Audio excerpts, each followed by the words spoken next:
Hey 49ers fans, I'm Thomas Mott. Welcome into Chat Sports, and today we get to grade the 49ers Week 1 win over the Tampa Bay Buccaneers. We'll do offensive grades, we will do defensive grades, special team, and then individual grades as well as the Niners get the season started off right. How about that win, baby? Let's go. 1-0. We're 1-0.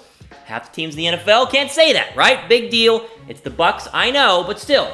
1-0 is a big deal for the 49ers. They got off to a good start. Let's start with the overall offensive grades. I went back and forth on these grades, okay, because they really should have started with Jimmy Garoppolo going like 10 for 13 or 13 of 16, 100 yards and 2 touchdowns to start the first half, right? Should have had 2 passing touchdowns to George Kittle, both of which were called back. They really drove the ball down well on that very first drive. I thought they moved the ball well, and I wanted to give them a higher grade, but we're actually going to do a C- because there were still times late in this football game where they struggled to move the ball down the field. And yes, Garoppolo should have had 2 passing touchdowns, but other than Kittle, no one in the running game did anything, and no one in the passing game did much of anything either. There is some things that need to be cleaned up. We'll talk about Jimmy Garoppolo more in a second, but I'm not going to give them as much praise as they deserve because, yes, you did get 31 points, but 14 of those were were Jameis Winston pick sixes, right? So it's not like they balled out. They played well enough to win. We'll give them credit where credit is due, but when you only have 158 yards passing, 98 yards rushing, it's a little bit, left to be had out there. I would have liked a little bit more, so we're not going to give them a B yet. We're going to go C- on our grade. They can improve, though, and we'll go to the individual grades here in just a second. Again, if they would have not gotten both of those Kittle touchdown passes called back, the grade would have been a little bit higher. But what are you going to do, right? Okay, it happens. We'll talk about penalties a little bit more here in a second. Defensive grades, though, A-. Nearly perfect. It was an excellent defensive game for the San Francisco 49ers. Only 17 points, 174 passing yards, 296 total yards. The big number here, though, 1 for 4 in the red zone. Jameis had his chances, especially late when he almost threw that pick, but it was a great defensive stand overall by the 49ers. How about the secondary? How good was the secondary? 3 Jameis Winston interceptions, 2 of which were pick sixes. Yeah, the Sherman one was a bad throw, and Jameis maybe the second interception too. There were a couple more drop picks that could have happened. Overall, compared to where it was last year, when Pro Football Focus rated us the worst secondary in the entire NFL, this is a big step forward. Witherspoon played well, and of course, I really like what Sherman did. Yes, Winston had his chances. He did make some throws, but overall, the secondary played great. And the defensive line, 3 total sacks. Jameis Winston was running for his life basically the entire game. A- for the defense. They came out, they were supposed to be the better unit than the offense. They showed it, and that has a lot of plus going forward in terms of winning more football games in the coming weeks. Again, A- for the defense. Quickly, though, to finish up our position group grades here, special teams, about as good as you could be. The block punt on the opening punt of the game, that was fantastic. It would have been an A+ had Robbie Gould gotten like this much more in that kick. I feel bad for almost making it an A-, but again, it was 3 for 4. That 57-yarder doinked and it went in the air and waited. So close. Okay, A- though was fine. Wisnowski was good on his couple of punts that he did. Overall, special teams did a great job in this game. They get an A-. But again, if Gold doesn't miss that 57-yarder, then we give an A+. You'll learn I'm kind of a hard grader. Okay, I try to be unbiased. I try to be honest with you guys. I don't want to just be like, oh, we won, A+. Oh, we won, A. No, A- for the special teams. But overall, it was a good day for them. All right.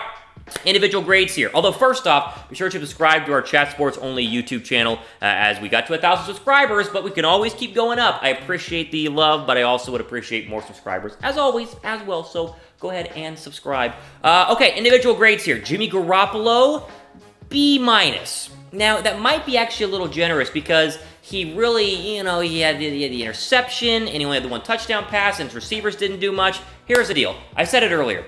If they do not have 2 penalties, Kittle, 2 passing touchdowns, Jimmy Garoppolo's 13 for 16 for 100 yards and 2 touchdowns in the first half.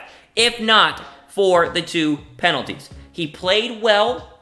His receivers, though, besides Kittle, there's a lot to be desired there. We talked about that all offseason. What are the receivers going to look like? Pettis did nothing. Marquise Goodwin did nothing. Obviously, Jalen Hurd didn't play. It was an up-and-down offensive performance overall. I liked what I saw from Jimmy Garoppolo, though. You thought that after that pick six, it was like, Oh boy, that was a rough pick 6. We had to give him a B-, but overall, it was a fine day for him. A lot better than what we saw a lot during the preseason. What would you guys grade for Jimmy Garoppolo? What would you give him? Would you give him an A? The pick 6 is too much, right? It's a bad pick. It could have cost you more points there in terms of momentum shifting. Can't give him an A. I think a B- is a fair grade for Jimmy Garoppolo. Let me know what you guys think down below. Next, I'm not going to do the whole running game. We'll do Tevin Coleman. It's a D-. Now listen, we got to preface it. Tevin Coleman left the Tampa Bay field, or the Tampa Bay arena, I should say, football field, whatever it is, the locker room. There we go, figuring it out. It's been a long day. He left in a walking boot. We're unsure how injured he is there in the lower leg. We'll have more probably on that tomorrow after an MRI. But the running game as a whole really struggled. Breida, Mostert didn't do much. Mostert had some nice runs late. Breida had a couple of good carries on the left side of the line, but both of them had less than 45 yards rushing. Mostert for 40, and I think Breida had 39 yards rushing as a whole. They've got to get better running the football. It's going to be very important for them going forward, especially when they are struggling passing the football with the receivers. So we'll see what happens going forward. They tried to bring in 2 tight end personnel in the second half, the 22 personnel as they call it, to run the ball a little bit more and ice the game away, which kind of worked. But overall, we expected the running backs to be a bright spot on this team, and they definitely struggled. You give Coleman the D-, he didn't do much, but I think as a whole, it's a C-, D-, D+ kind of rating right now for the 49er running game. Wide receivers.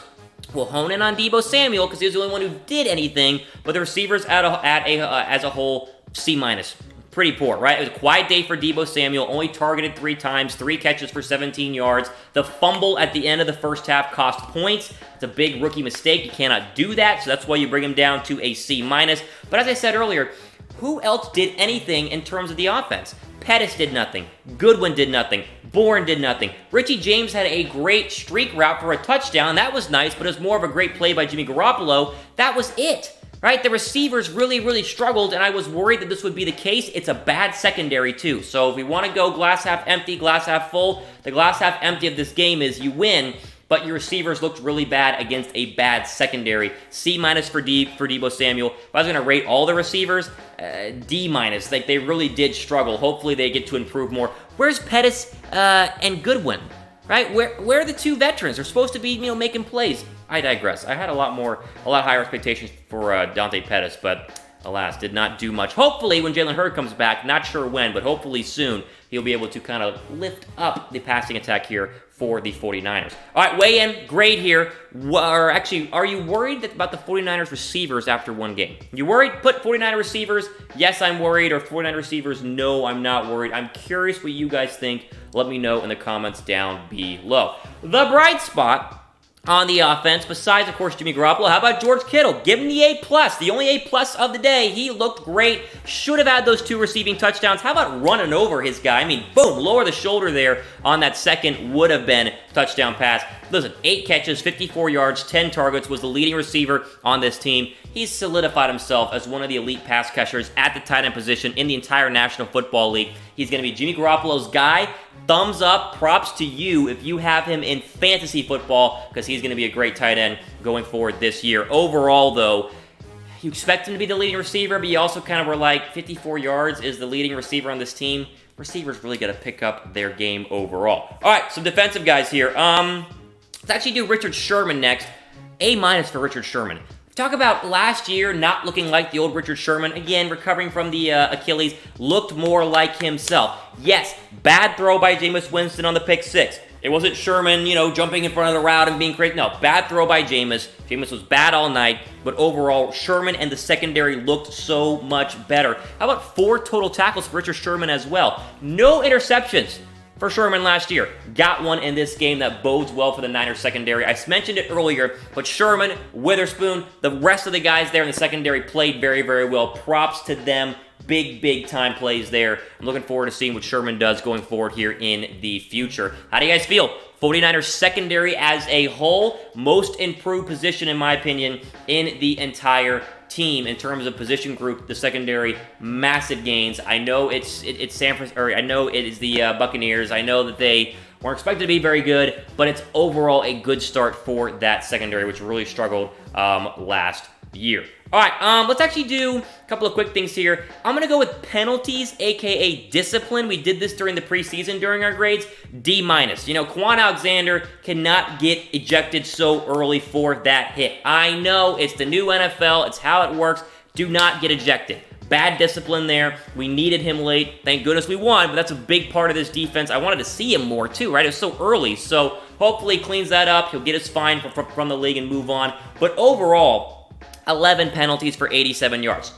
We say this like 8 times tonight. The 2 receiving touchdowns that were called back from Kittle were penalties on us. Again, have to clean those up to compete against better teams. D- overall for the penalties and the discipline. I would have liked to see better. I would like to see more. You know, the good football teams don't get penalized. New England, very few penalties against Pittsburgh. Eagles, you know, they 3 penalties on the day. The Super Bowl champs 2 years ago. The good teams don't get penalized a lot. The bad teams do. Atlanta got penalized a lot. And of course, here we are with San Francisco, just kind of showing you guys which teams get a lot of penalties. Hopefully they clean that up. That's definitely something else that Kyle Shanahan is going to need to improve. All right, overall grade. What would you give? Overall grade for the 49ers in week 1. It's got to be a B+ to an A. You know, I mean, you don't want to be a C- overall because they won. And there's a lot of bright spots. And we're 1-0. And that's a big deal. But I'm curious, what's your grade and why? Garoppolo? Good. Right? I mean, not great. Not bad. Good.